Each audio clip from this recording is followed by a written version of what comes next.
toujours bienvenue sur la mécanique universelle. Aujourd'hui, nous sommes toujours le lundi 23 mai 2022 et je continue ma lecture de ce livre, Les religions, par Hervé Rousseau, au PUF, aux Presses universitaires de France.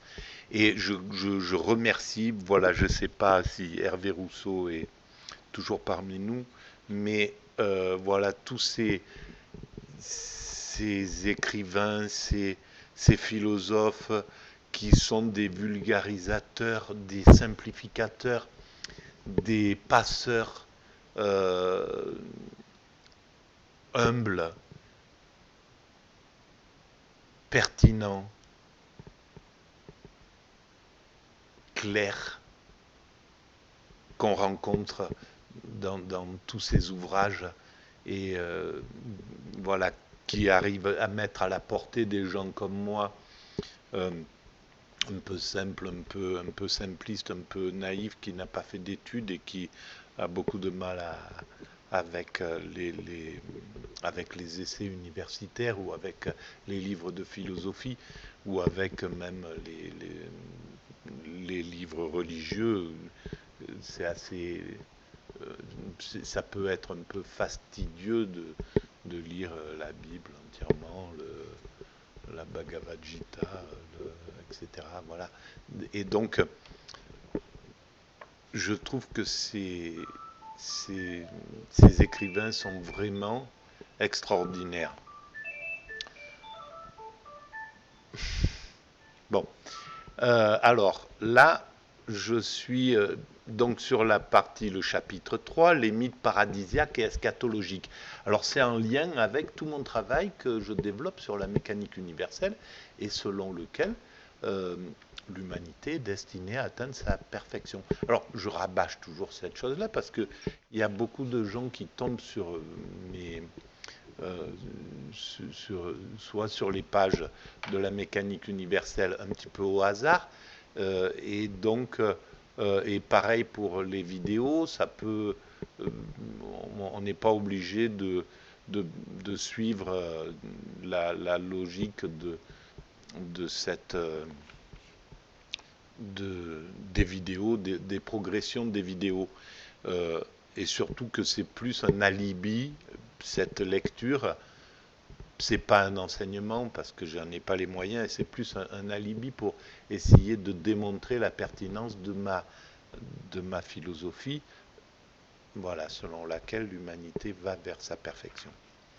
Alors là, après avoir vu les peuplades d'Amérique latine, les Indiens Tupi-Guarani, ensuite les mythes scandinaves avec Baldr et Loki, ensuite le mythe iranien du mazdéisme, de Zoroastre, et la lutte entre le dieu bon, Ormazd, et le dieu mauvais et le mal, d'Ahriman. Voilà, avec la finalité qui est la victoire du bien. Là, on attaque le messianisme avec le judaïsme. Alors je lis, je découvre en même temps et je commente. En Israël, le messianisme annonce la venue du royaume de Dieu par la médiation du Messie, envoyé de Dieu. C'est le salut collectif et terrestre de l'humanité par l'intermédiaire des Juifs, peuple élu. Et alors, comme dans les autres religions, et comme dans les autres propositions, moi j'adhère tout à fait à ces intuitions. Voilà.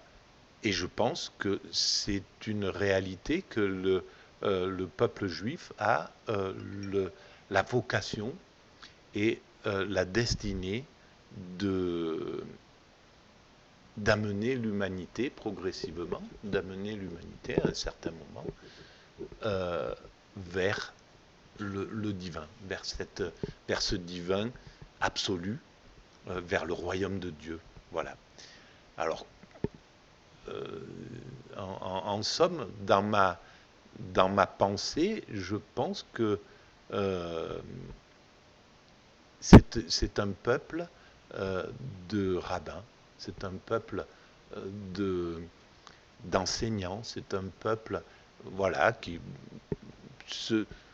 là nous sommes dans un moment où il faut être ailleurs, mais il faut faire d'autres activités créatrices, etc., etc. Et donc on n'est pas dans un moment de pleine spiritualité, mais quand le moment sera venu où le spirituel redeviendra et deviendra le centre de l'humanité, le peuple juif prendra sa vocation de rabbin, donc de guide spirituel pour l'humanité. C'est ma conviction. Voilà, après c'est des... voilà. Et je pense que, effectivement, le royaume de Dieu tel que le pense le messianisme, c'est-à-dire le fait que Dieu, c'est le royaume de Dieu, Dieu c'est l'amour, selon les monothéismes, Dieu c'est l'amour absolu, et donc le royaume de l'amour absolu s'imposera sur cette terre dans quelques siècles. Voilà, on a encore des progrès à faire, l'humanité, elle est sortie de la nature, du monde naturel, donc nous étions des primates naturels, nous sommes des hommes constructeurs, on construit l'humanité, donc on est dans l'activité créatrice, et nous allons vers l'humanité, vers l'humain accompli, qui sera le sage, qui sera l'homme quand il sera devenu parfait, quand il aura atteint son ultime perfection. Je vous renvoie à la mécanique universelle pour voir pourquoi je parle d'ultime perfection et pas de perfection seulement. Voilà. Et donc, à ce moment-là, l'humain aura atteint son état de perfection. Donc, je continue ma lecture. Alors c'est le salut collectif, et c'est là où c'est très important, c'est bien le salut collectif et terrestre de l'humanité par l'intermédiaire des Juifs, peuple élu. Voilà, qui sont les guides. Voilà,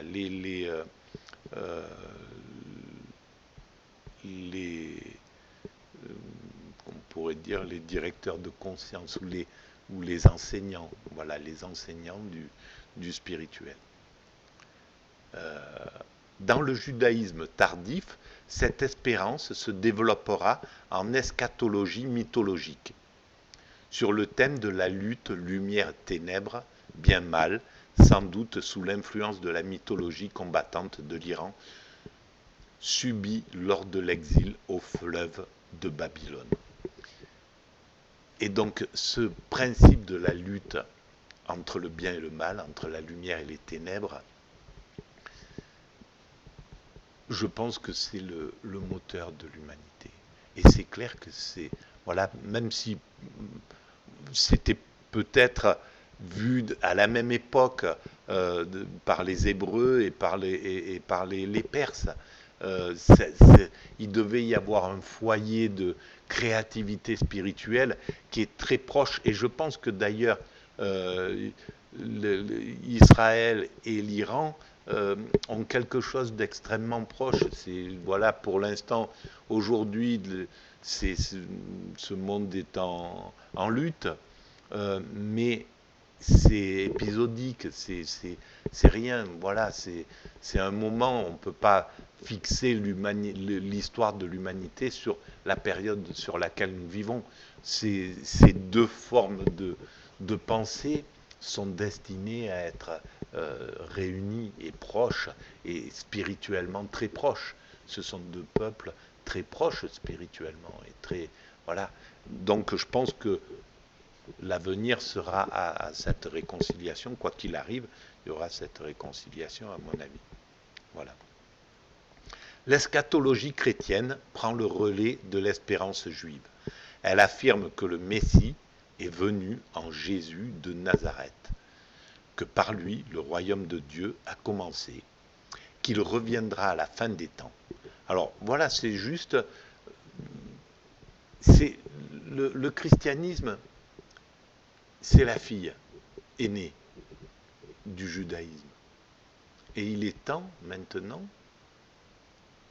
que le judaïsme, que le christianisme reconnaisse sa mère, vraiment, donc l'apport de sa mère, l'importance de ce que, de ce que sa mère lui a apporté. Elle a fait sa crise d'adolescence, le christianisme, en disant non, tout ce que tu dis, c'est pas ce que je pense, c'est moi qui ai la sagesse, c'est moi qui ai le pouvoir, etc. Et elle a maltraité sa mère, il faut le dire, au cours de ces millénaires. Et il faudra qu'elle se réconcilie avec sa mère. Et c'est la même chose avec l'islam, qui est la fille cadette du judaïsme. Et ces deux filles devront se réconcilier avec leur mère. Et voilà. Et c'est quelque chose sur lequel j'aime bien travailler d'ailleurs. Voilà. Et essayer de faire un peu bouger ces lignes. Et de bien prendre conscience que c'est, voilà, il y a la mère, les filles, et on doit toujours reconnaître ce que la mère a eu comme importance pour soi, simplement de nous avoir mis en vie. Voilà. Et c'est ce qui s'est passé avec le judaïsme, a mis en vie, a fait naître le christianisme. Et le Christ vient de la communauté juive. Voilà. Et donc tout ça, c'est quelque chose qui est extrêmement important. Et il serait bien que le pape commence à reconnaître cette chose-là et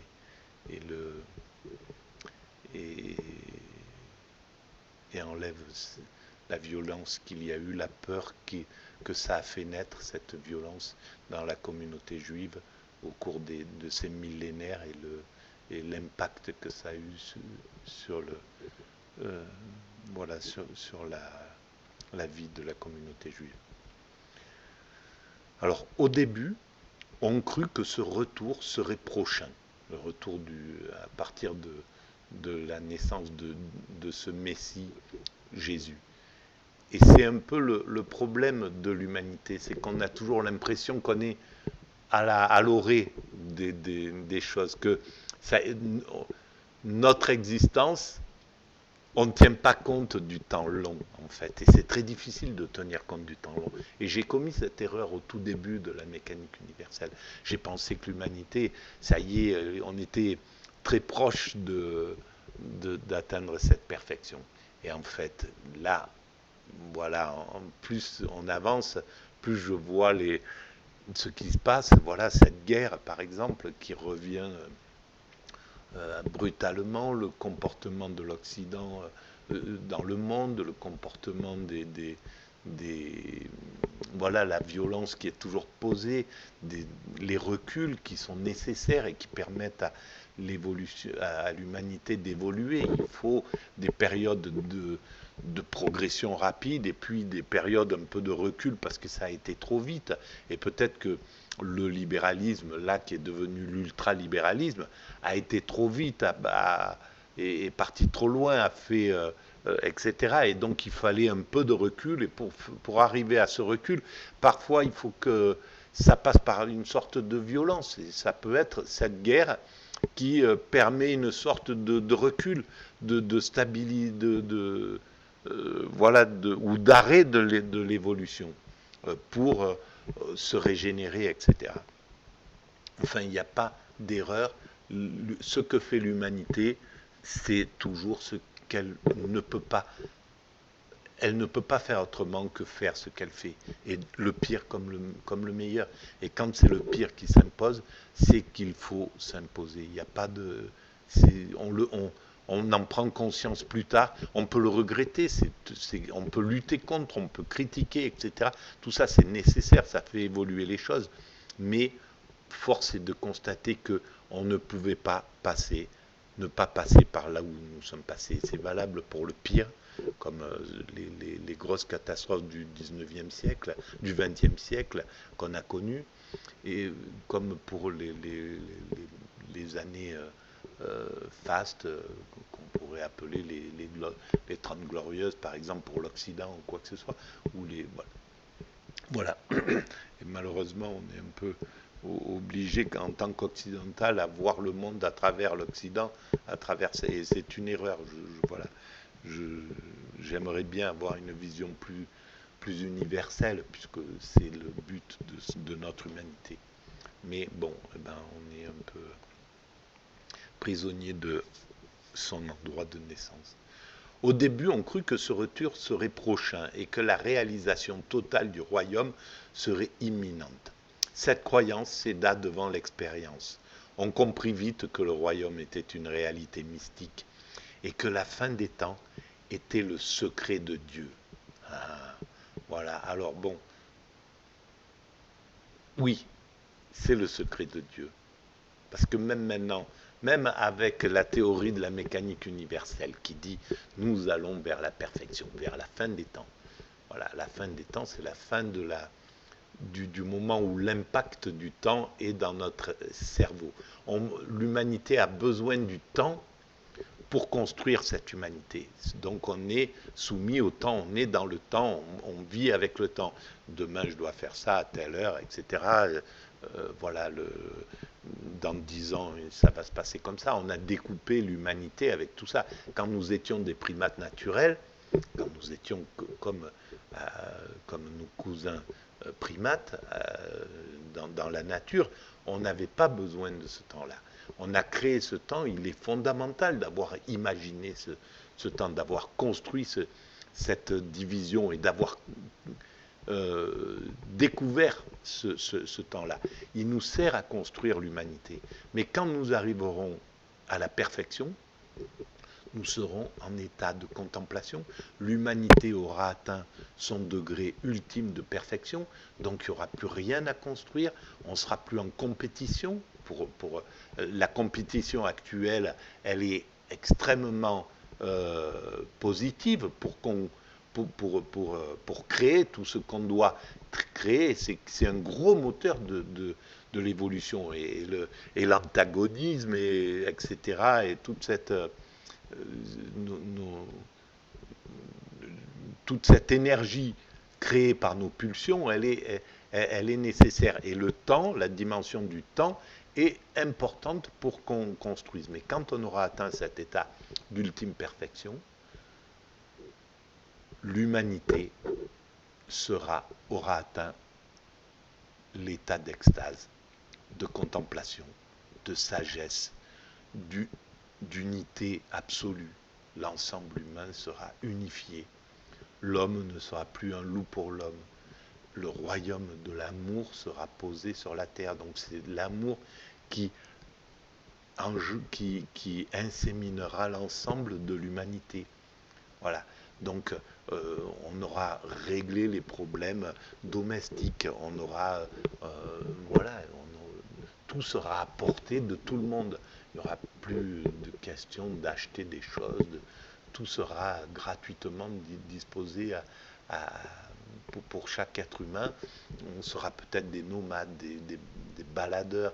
On se baladera dans le monde, on se rencontrera, on s'aimera, on sera... Voilà, ça sera une vie comme ça. C'est comme ça que j'imagine, que je peux éventuellement imaginer cette finalité de l'humanité. Mais bon, on est loin d'être sûr que c'est ça. Et quelqu'un du 15e siècle qui aurait imaginé la fin qui aurait imaginé l'humanité 500 ans plus tard, ou 600 ans plus tard, en l'an 2000, il n'aurait jamais pu imaginer ça. Donc moi, je ne suis pas capable d'imaginer ce qui sera quand l'humanité aura atteint sa perfection, si c'est dans 500 ans, dans 300 ans, 500 ans, 800 ans, je ne sais pas. Mais quand elle aura atteint ce degré-là, ou peut-être 100 ans simplement, j'en sais rien, si ça accélère, si... Voilà. Mais c'est difficile d'imaginer cette chose-là. Voilà. Bon, je continue. Le christianisme ne développa pas de mythologie eschatologique. L'Apocalypse de Jean ne peut être considéré comme une mythologie, tant son caractère symbolique est évident. L'eschatologie chrétienne signifie en définitive qu'il y a pour l'homme un avenir absolu, personnel et collectif. C'est exactement ce que je pense. Et quand j'ai imaginé cette première phrase, l'humanité est destinée à atteindre sa perfection, qui est la base de la mécanique universelle, donc de mon site, c'était en 1999, fin 1999, j'avais aucune attirance pour le spirituel. Je ne m'intéressais pas vraiment à ça. Ce n'était pas quelque chose qui m'attirait. Je ne croyais pas vraiment en l'idée d'un Dieu, etc. Ça ne m'intéressait pas vraiment. Enfin, je m'interrogeais sur ce que nous faisions sur Terre, etc.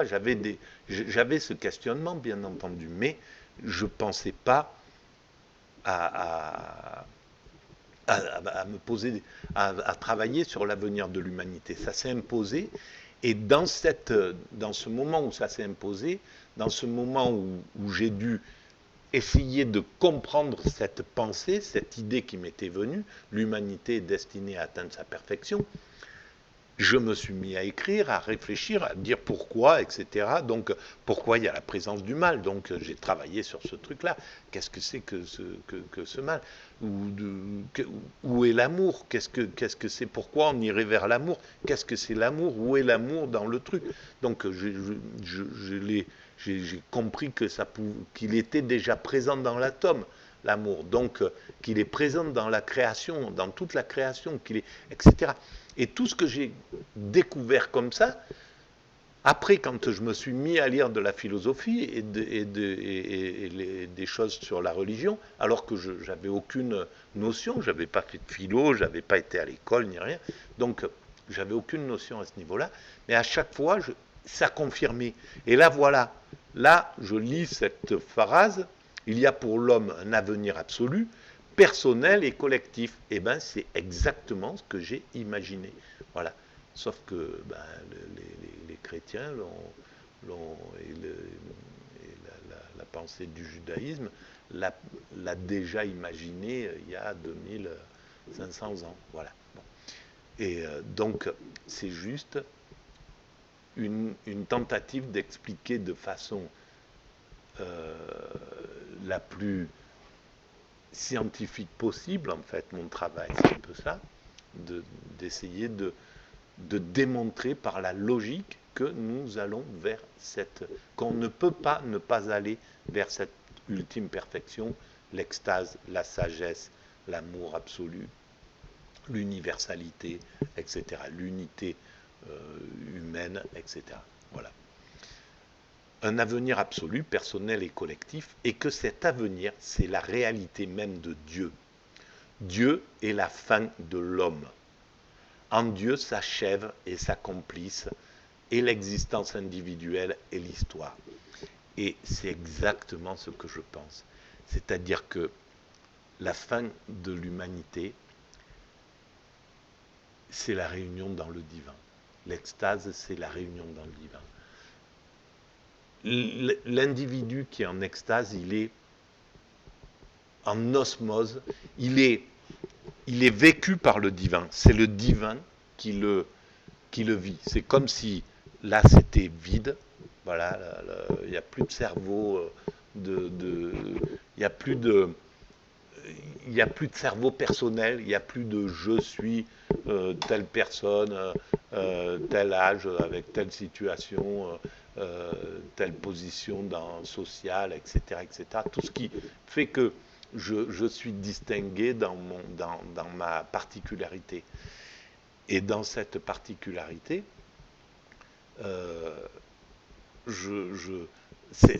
dans cet état d'extase, cette particularité, elle disparaît. Comme si le divin, le principe créateur, je ne sais pas ce que c'est, cette puissance créatrice qui a créé l'univers, etc., se prenait possession de notre cortex, de notre cerveau, et en fait nous guidait dans cette vie et nous irradiait de son amour et nous faisait jubiler de tout notre être. Et c'est pour ça que dans cet état d'extase, on ne peut qu'aimer, on n'a plus aucune peur, on n'a plus aucune crainte, on est dans un état de jubilation et d'amour absolu, total, envers toutes les choses. Et ça, c'est une pure merveille. Je vous renvoie à la mécanique universelle où j'essaie de démontrer le plus simplement possible cela. Voilà, donc de Dieu s'achève et s'accomplisse et l'existence individuelle et l'histoire. Donc oui, c'est la fin de l'histoire. Là, c'est la véritable fin de l'histoire. Mais voilà, c'est encore le problème du philosophe, d'une certaine façon, qui voudrait que la fin de l'histoire soit maintenant, de son vivant. Ça a été peut-être le cas de Kant, de Hegel et de Fukushima, où voilà, ils pensent que, et moi-même je pensais que la fin de l'histoire était déjà là, sauf que cette fin de l'histoire, en fait, elle est bien plus loin que ce qu'on peut imaginer, et voilà, on n'est pas encore à la fin de l'histoire, il y a encore de l'histoire à développer pour atteindre cet état de perfection. Alors maintenant, on peut peut-être commencer à imaginer combien de temps il faut. Je pense que, moi je pose un truc général, mais si cette idée si cette idée a de la suite dans les idées de l'humanité, eh ben, je pense que la recherche trouvera, pourra dire, eh ben oui, il faut encore 200, 300, 400 ans. Si on projette un petit peu l'évolution, voilà, on peut imaginer que dans 300 ou dans 400 ans, on aura atteint cet état de perfection. Voilà. Alors, pour continuer, l'islam a peu innové. Ah ben tiens, bon, moi, rien que là, je ne suis pas tout à fait d'accord avec cette idée-là. Mais bon, Mahomet annonçait aussi l'imminence de l'anéantissement, de la résurrection et du jugement. Oui, alors, sans doute, mais ni le christianisme n'a innové non plus, on pourrait dire, sous cet angle-là. Voilà, c'est la déclinaison, ce sont les filles du judaïsme qui ont repris, parce que tout était déjà présent, quoi. C'est incroyable. Dans le judaïsme, il y a tout est là. Donc, il n'y a pas possibilité d'innover en réalité. C'est ça aussi la chose. L'important, c'est que on n'a pas non plus à valoriser l'innovation. C'est bien que ça soit une suite. Et au contraire, ça démontre que ce sont les filles, vraiment. Que ce sont voilà, qu'elles déclinent de leur mère. Elles ont amené des choses. Le christianisme a amené des choses. L'islam a amené des choses différentes de ce que la mère avait amené à l'humanité, mais voilà, toujours dans la même veine. Sa vision est pessimiste. Alors, il faut vraiment que je creuse ce truc, parce que je ne suis pas vraiment d'accord avec ça. La décadence est proche. Vers la fin des temps, les hommes tomberont dans une impiété noire. Mais c'est ce que pense l'idée d'Apocalypse, c'est-à-dire qu'on est obligé de passer par quelque chose de sombre et de noir. C'est ce que nous vivons peut-être en ce moment. Et peut-être qu'on est obligé de passer par quelque chose de terrible pour amener la lumière en plein cœur de la société. Alors, selon les chiites, apparaîtra le Mahdi, le bien dirigé de Dieu, qui lui ramènera les hommes. Mais le Dajjal, le menteur, séducteur, équivalent de l'Antéchrist, se réveillera. Et ce sera le retour de Jésus, qui est l'Esprit d'Allah, Ruh Allah, qui vaincra l'adversaire et rétablira la justice. Voilà. Alors, je vais arrêter là, mais on reprendra cette discussion un peu plus tard. Voilà, je vous remercie de votre écoute. À très bientôt. Au revoir.